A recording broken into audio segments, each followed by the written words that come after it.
août-septembre, c'est les meilleurs moments de semer. La mâche peut se semer un peu toute l'année, mais le moment qu'on réussit le mieux, c'est juillet, août, septembre. Et peut-être semer au moins 3 fois, un peu en juillet, un peu en août et un peu en septembre. Comme ça, on aura des récoltes un petit peu espacées aussi, quoi. Très riche en protéines, hein, donc c'est très intéressant pour la santé. Ça coûte horriblement cher. Ça se vend au poids, au prix du beefsteak. Donc c'est quand même intéressant. Ici, ça coûte peut-être 50 cents pour un paquet, étant je ne sais pas combien. Dans le magasin, ça coûte quand même relativement cher.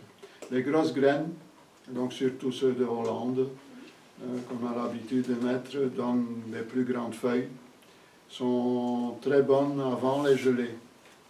Donc ça veut dire que ceux-là, on va les semer plutôt en juillet et à la limite encore en août.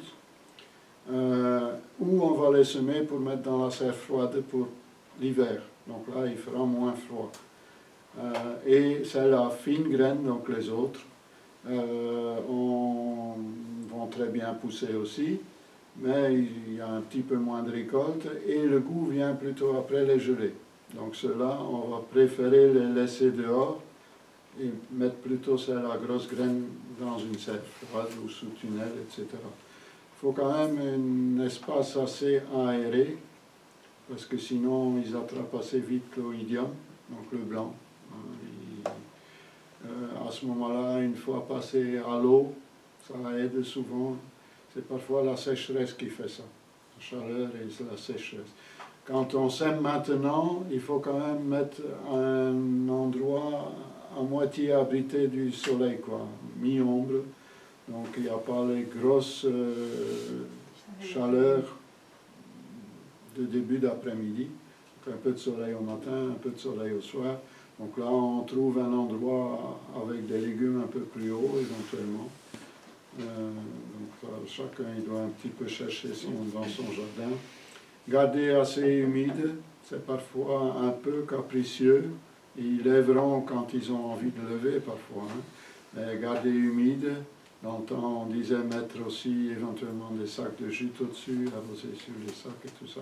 Moi je dirais plutôt, on peut aussi faire un léger paillage. J'insiste pour léger, il ne faut pas mettre une couche, hein, sinon ils ne vont pas sortir en travers. Un léger paillage, paillage, ça c'est pour ceux qui sont partis en vacances. Donc un léger paillage, éventuellement avec un petit peu de tonte d'herbe qu'on met comme ça au-dessus, 1 millimètre. Ça va déjà aider, le vent va déjà avoir moins facile, le soleil aura moins facile aussi pour faire dessécher, éventuellement les paillettes de lin ou la paille broyée. On peut, quand on a un bon petit broyeur, vous pouvez passer la paille dedans. L'inconvénient du lin et de la paille, c'est que parfois il y a les graines encore un petit peu dedans. Ça va lever, mais d'un autre côté, vous les arrachez, vous avez un engrais vert.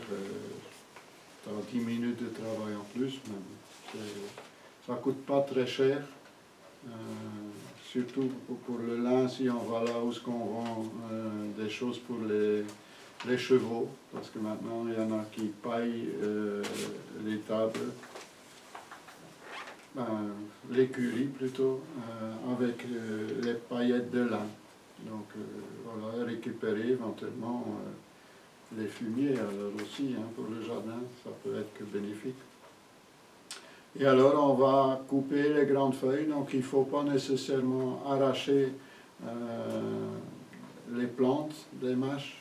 Donc on va prendre un peu à la fois les grandes feuilles et ça continuera à pousser. Ça va très bien en repiquant, donc on n'est pas non plus obligé de semer sur place. S'il y a encore autre chose sur place et qu'on n'a pas de terrain disponible, semer soit en barquette et repiquer, soit en alvéole, et là on peut prendre des plus petits alvéoles éventuellement et repiquer alors à une dizaine de centimètres. Et ils vont quand même déjà se toucher facilement. Et le plus qu'ils sont aérés, le moins vite qu'ils vont attraper l'oïdium et le moins vite qu'ils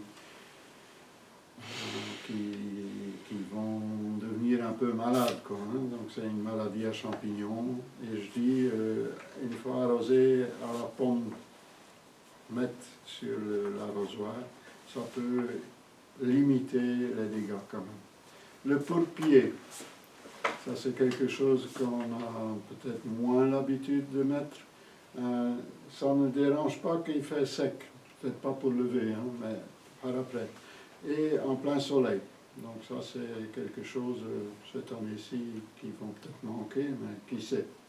On peut toujours espérer, hein, que le soleil il reviendra un jour. Et ça donne des feuilles grasses qu'on peut manger crues en salade ou faire en velouté en soupe. Il y a aussi le pourpier de Cuba, ou le Clayton qu'on appelle aussi, ou le pourpier d'hiver. Et les pourpiers sont au numéro 126, tandis que le pourpier de Cuba ou Clayton est sous Clayton au numéro 8.030, les 31. Donc là, on aura peut-être du mal à le trouver, parce qu'on va chercher à pourpier, et il est à Clayton. Ça se sème, donc la Clayton, en pleine terre. Ça va très bien en serre, ça se ressème spontanément tout seul. Quand on le laisse grainer, bien sûr. Si on ne le laisse pas grainer, c'est sûr que ça ne va pas se ressemer. Et il y a le deuxième de Sibérie qui est même une plante plus ou moins vivace. Donc il revient, la même plante revient. Tandis que celui de Cuba se ressème tout seul dans la serre. Et à ce moment-là, dans la serre ou dehors, hein, à ce moment-là, il lèvera quand ça lui plaira. Voilà. Si on met une grosse couche de paillage entre les tomates, il va avoir du mal à lever, mais il va peut-être lever à la fin de saison quand on va un petit peu tirer par endroit cette couche. Oui, en serre, c'est comme ça, hein, parce qu'on arrache les tomates et on arrose bien. Ouais. Et ensuite, ça devient un tapis. Hein. Et elle revient. Voilà. Bon, au niveau goût, moi, je trouve que c'est pas très goûteux, mais d'un autre côté, bon, ça fait une verdure et elle a aussi des éléments qui sont intéressants pour notre santé, hein. Donc il faut diversifier, hein, diversifier la nature, mais aussi diversifier ce qu'on mange. Donc là, mélanger avec des laitues, avec de tout, hein, ciboule, ciboulette, etc. Un petit peu de vinaigrette, pour épaissir la soupe. les tomates encore. Ça fait une crème. Comment? Dans la soupe. Dans la soupe. Quand elle est cuite, on ajoute et ça fait une crème. Donc voilà, il faut un petit peu regarder les emplois qu'on peut en faire. Et c'est quelque chose qui, une fois qu'on en a semé, on est souvent tranquille pendant X temps. Les ciboules, cébettes et ciboulettes. Donc c'est la meilleure période, c'est le juillet, pour faire lever. Donc, et après pour la récolte aussi, hein, elle sera plus tardive que ceux qui sont déjà en train d'être récoltés maintenant. Ciboulette, bon, c'est plus ou moins vivace, ça dépend laquelle. La chinoise va rester beaucoup plus longtemps sur place, tandis que la ciboulette ordinaire, après 2 ou 3 ans, elle disparaît. À ce moment-là, il faut une fois enlever toute la souche, diviser et repiquer ailleurs. C'est parce qu'elle épuise, elle s'empoisonne elle-même et elle épuise ce qu'il lui faut dans le sol. Donc il y a certainement les deux aspects. Voilà, donc c'est le moment aussi. Les radis d'hiver et de toute saison, récoltés à partir du mois d'octobre, mais ça peut-être que Michel va en parler. Le persil, le meilleur moment de semer, le plus facile pour faire lever, c'est en plein été, regardez, humide. Moi je préconise encore une fois les alvéoles, parce qu'on sait maintenir l'humidité en mettant toujours un fin filet d'eau en dessous des alvéoles. Voilà, moi je mets toujours 2 fois par an, une fois au printemps je sème et une fois en été, et comme ça je suis garanti d'avoir du persil toute l'année. Donc soit le frisé, soit le persil plat, encore une paire là, Le persil plat, le géant d'Italie, c'est celui que j'ai mis cette année-ci. Ça vient quand même haut comme ça. Ça fait des longues tiges avec des feuilles. Il y a beaucoup de gens qui pensent que c'est du céleri. Non, c'est un persil. Il est plus goûteux. Hein. Donc, voilà, n'oubliez pas votre persil. Les courgettes peuvent encore être semées pour avoir des courgettes fin de saison. Mais bon, si vous en avez des autres, ils vont à un moment donné plus ou moins déprimer un petit peu. Ils vont attraper aussi une espèce d'oïdium et vous allez trouver ça moche et peut-être les arracher. Mais si vous les laissez, peut-être parfois couper l'une ou l'autre vieille feuille quand elle vient vraiment à la fin, ils vont reproduire par après, donc pas de souci. Mais il y en a qui aiment bien d'avoir toujours quelque chose de net. Donc, à ce moment-là, on peut éventuellement en ressemer encore maintenant. Ou si on a raté, ou s'il y a les oiseaux, ou les limaces, etc. Faire attention. Hein. André maintenant nous a dit qu'il a trouvé avec un fin grillage en mettant autour. Pour les courgettes, ça peut être intéressant. Peut-être pour d'autres plantes aussi. En tout cas, les grosses limaces ne vont pas nécessairement traverser. Ils doivent déjà monter et redescendre. Et on sera un petit peu tranquille. Sinon, mettre un petit peu de marc de café autour, éventuellement un peu de sable, des écailles d'œufs écrasées. Bon, tout ça aide un petit peu. Peut-être mettre un tout petit peu pulvérisé, alors mais pas sur, quoique non, sur la plante, il ne faut pas. Un petit peu de vinaigre autour, tout ça, ça peut éventuellement aider. Mais ce qui aide surtout, c'est la lampe de poche le soir pour les ramasser. Ou alors, bien sûr, la farine de seigle, même de blé, ça peut marcher, sous une planche, sous un pot, sous quelque chose. Ils adorent ça, ils vont venir manger. Celui de seigle, c'est encore mieux, mais bon. Et alors le lendemain, on regarde et on peut le ramasser et faire ce qu'on veut avec. C'est pas une bonne idée de jeter chez le voisin, s'il est dehors et qu'il attrape ça sur sa tête. Mais ils vont revenir, quoi. Donc ils vont se reproduire chez le voisin et la colonie va revenir. Donc c'est pas une bonne idée.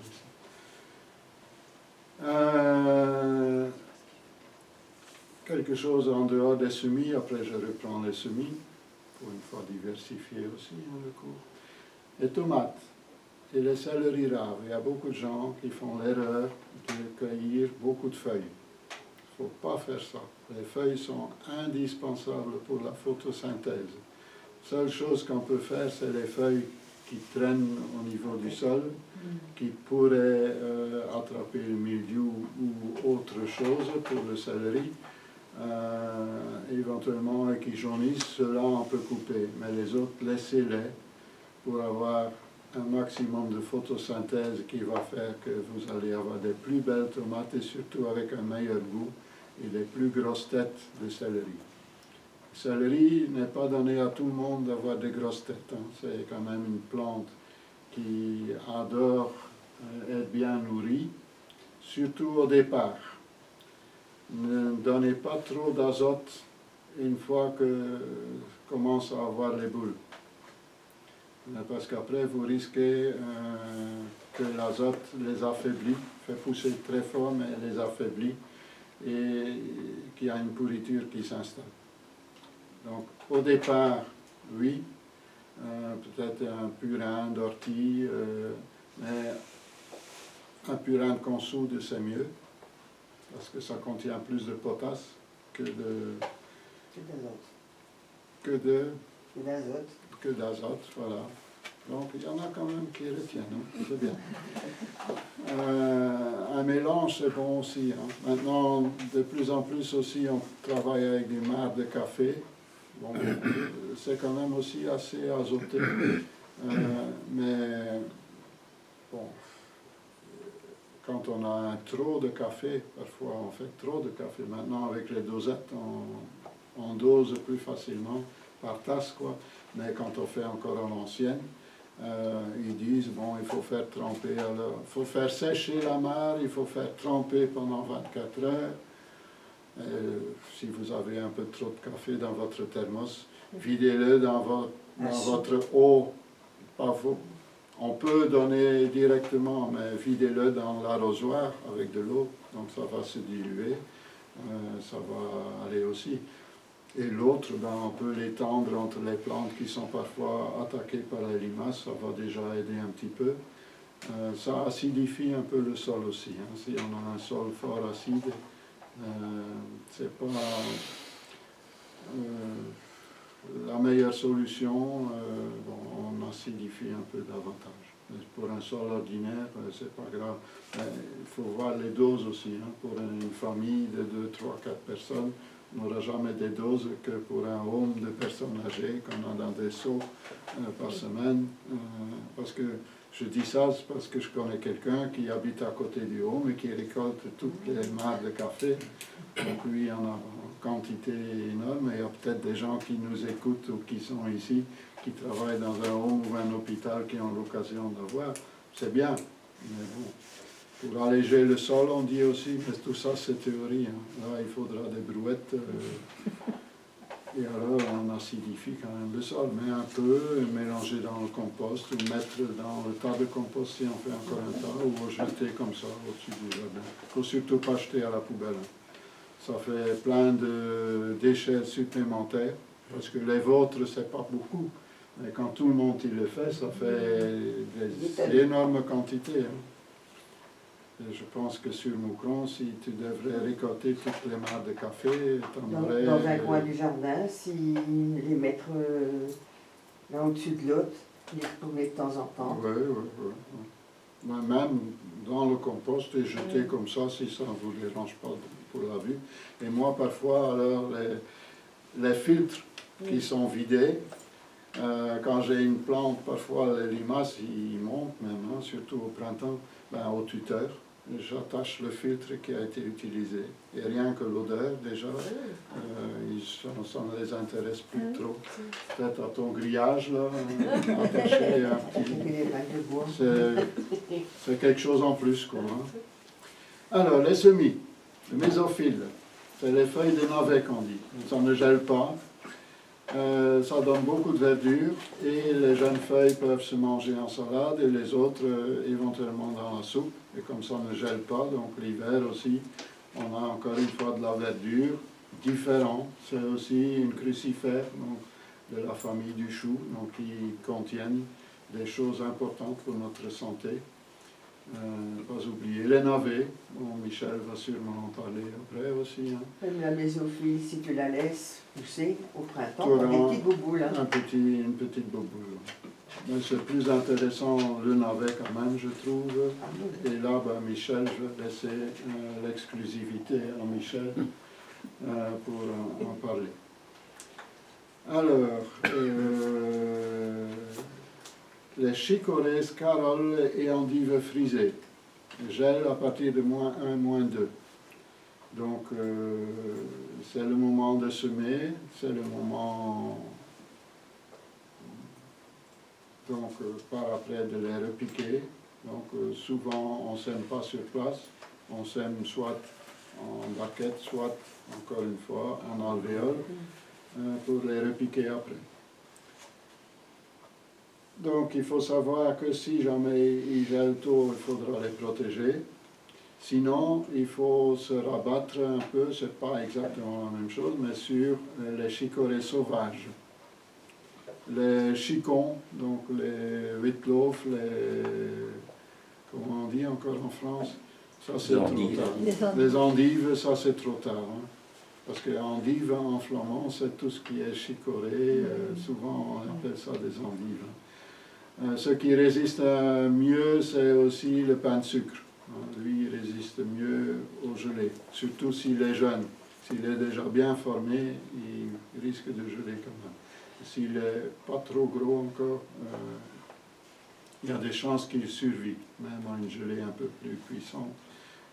C'est moins important. Ce qui résiste un peu mieux aussi, c'est les cornets. Donc les cornets de Bordeaux ou d'Angers. Donc résistent un peu plus. Et font très bien en serre, et souvent pendant tout l'hiver, les périodes de gelée, moi je les couvre quand même avec des bacs de frigolite Isomo, ou presque le nom que vous voulez donner. Hein, je mets ça au-dessus, même dans la serre, hein, parce qu'il gèle aussi dans une serre froide. Et à ce moment-là, on en a jusqu'au mois de mars. Donc, encore une fois, on ne va pas couper le bazar, hein. On enlève les plus grandes feuilles et on mange au fur et à mesure, un peu comme pour une salade à couper. Salade à couper, on ne coupe pas non plus, hein. On prélève des feuilles. Jusqu'à ce qu'elles montent, mais même quand ça monte, on peut encore prélever des feuilles jusqu'à un certain stade, quoi, hein. Sauf s'il y en a déjà d'autres en file d'attente, à la salle d'attente, qu'on a besoin de place. À ce moment-là, on coupe et on mange tout le bazar. Les moutardes épinards, ça ne gèle pas. Donc encore une fois, famille des choux. Pas beaucoup d'acide oxalique, ou même pas du tout. Ce qui est intéressant aussi. Les épinards perpétuels patience, ça c'est une vivace qui donne des feuilles, des énormes feuilles, assez longues comme ça. Ça vient haut comme ça, et quand ça monte en graines, ça vient 2 mètres de haut, et ça se ressème éventuellement tout seul. C'est une vivace, mais sachez qu'après 2, 3, 4 ans, il se charge justement en acide oxalique, qui n'est pas très bon pour notre digestion et tout ça, surtout pour les petits enfants. Parfois on dirait, oui, on va leur donner des épinards, mais si c'est des plants qui sont trop âgés, il faut se méfier un peu. La roquette ne gèle pas, donc à semer en plusieurs fois, ça monte assez vite en graines, mais les semis plus tardifs, c'est jusqu'à peu près au 15 septembre, la limite. Eux, ils vont plus monter et on va savoir en récolter plus souvent. Et on a aussi, donc ça c'est numéro 149 et suivant, et aussi les vivaces. Ça c'est intéressant aussi parce que ça revient... comment? C'est beaucoup plus piquant. Donc, dans la salade, on met un petit peu moins éventuellement. Il y en a qui aiment bien ce piquant. Hein. Donc, c'est justement les acides, les vitamines C qui sont dedans, hein, qui font souvent le piquant, l'amertume des légumes, quoi, hein. Donc, des semis successifs jusqu'au 15 septembre. Donc, il ne faut pas faire un grand pack, en fait, mettre un petit peu. Souvent, on prend ça en crudité. Maintenant, pour la santé, j'ai lu récemment aussi que ce n'est pas indiqué d'en manger des quantités. Je ne sais plus pourquoi, j'ai oublié. Mais un petit peu, c'est bénéfique. De trop, ça peut être moins bon pour la santé. Les salsifis et les scorsonnaires, donc c'est 2 plus ou moins vivaces. Je ne sais pas, tu parles de ça aussi? Oui. Donc voilà, je vais laisser ça pour Michel. Donc c'est le moment aussi de planter son poireau. Hein, si ce n'est pas déjà fait. Les poireaux d'hiver, c'est encore le moment. Les poireaux d'été, c'est un peu tard. Hein, l'été est là. Voilà. J'avais aussi, au niveau des pommes de terre, ça j'ai pas pensé à parler tout à l'heure, chercher des variétés résistantes au milieu, qui peut quand même être intéressant cette année-ci surtout, hein, parce que plusieurs variétés sont quand même déjà atteintes du milieu. Si c'est des hâtives ou des mi-hâtives, à la limite arracher les verdures, mais arracher les pommes de terre avec, vous allez avoir moins de risques que ça va partir dans les tubercules. Par exemple, ce qui est un petit peu plus résistant, c'est la toluca, c'est une mi-hâtive, la sarpomira, mais qui est sensible au cœur creux, surtout les grosses, qui ont l'intérieur creux et qui après pourrissent de l'intérieur, ça sent très mauvais. Donc quand vous avez cette variété-là, mangez d'abord les grosses, parce que là, il n'y a pas encore la pourriture si jamais ils sont creux. On n'entend plus parler de la gassouée. La gassorée, j'allais en parler, on en entend moins parler parce que maintenant elle est moins mise en culture. La Sarpomira aussi, elle est moins mise en grande culture à cause de ce problème de cœur creux. La gassorée, ils disent que ça n'a plus beaucoup d'intérêt, mais moi je trouve que si. C'est vraiment une pomme de terre qui est polyvalente en plus. Parce que beaucoup de leurs pommes de terre maintenant résistantes sont surtout bonnes pour la purée, éventuellement pour frites, mais nous et les Français souvent aussi aiment bien une pomme de terre ferme, tandis qu'en Flandre on aime bien les autres un peu farineuses. Donc c'est plus les variétés farineuses souvent, sauf la Sarpomira aussi qui est assez un peu polyvalente, je dirais un peu qui va pour les deux. Ce qu'on met de plus en plus c'est la Carolus, c'est une myative aussi. Donc beaucoup de ceux qui travaillent en bio mettent Carolus. Elle est relativement résistante. Il y a la Eden qui est pas mal aussi, qui n'est pas 100% résistante non plus. Maintenant il y a une nouvelle variété aussi, Obama. Je ne sais pas si elle est noire, mais bon. Elle est précoce, il faut la trouver aussi. La Vitabella, c'est une myative aussi. La Désirée, ça c'est plutôt une tardive, mais aussi un peu farineuse, mais qui résiste assez bien aux maladies, qui donne un très bon rapport en quantité et qui a un bon goût et qui conserve bien. Donc elle a beaucoup d'avantages quand même, mais donc elle est mi-tardive, ça veut dire qu'il lui faudra 2-3 semaines en plus que les mi-hâtives. Donc à peu près 140 jours après qu'elle est sortie de terre. Quand est-ce qu'une pomme de terre est mûre? C'est quand la verdure commence à faner, elle jaunit.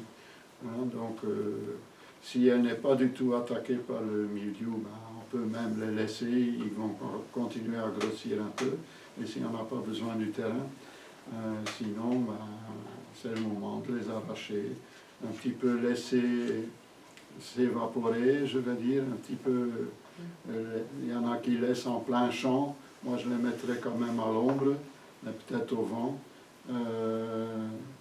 et les rentrer 1 jour ou 2 jours après, et les mettre de côté. La plupart des pommes de terre s'améliorent au goût en se reposant.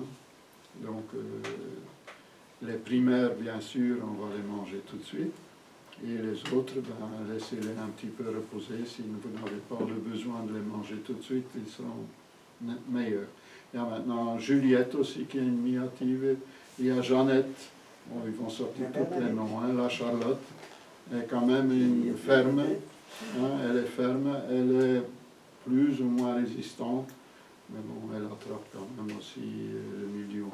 La Sarpomira est très résistante, la Gassorée aussi, mais peut quand même attraper le mildiou quand même les mauvaises années. On a des verdures souvent aussi très volumineuses. Sarpomira, tu prends les racines et tu mâches sur les feuilles du bas. C'est pour ça que moi je mets des cagettes en grillage au-dessus, avec des grosses mailles, ils poussent en travers, ils ne retombent pas par terre, ça prend moins de place du coup, pour planter quelque chose à côté.